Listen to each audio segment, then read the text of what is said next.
À Cleveland, le procureur envisage de requérir la peine de mort contre Ariel Castro. Ce chauffeur de bus de 52 ans a été inculpé jeudi pour la séquestration et le viol de 3 jeunes femmes pendant une dizaine d'années.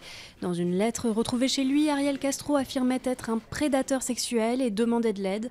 Selon le procureur, ces 3 captives ont vécu un véritable calvaire dans ce qu'il qualifie de chambre des tortures, victimes d'agressions sexuelles répétées et de coups visant à interrompre leurs multiples grossesses.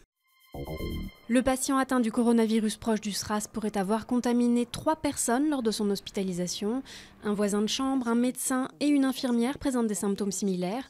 Ce patient de 65 ans est le premier cas confirmé en France depuis son retour de Dubaï fin avril.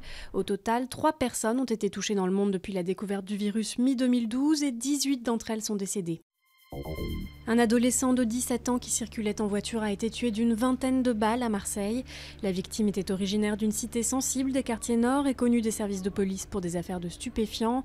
C'est le 5e règlement de compte dans la cité phocéenne depuis le début de l'année. La Coupe de l'Amérique endeuillée après le chavirage d'un catamaran qui s'entraînait en baie de San Francisco. Double médaillé olympique, le marin britannique Andrew Simpson s'est retrouvé coincé sous le bateau pendant une dizaine de minutes et n'a pu être réanimé.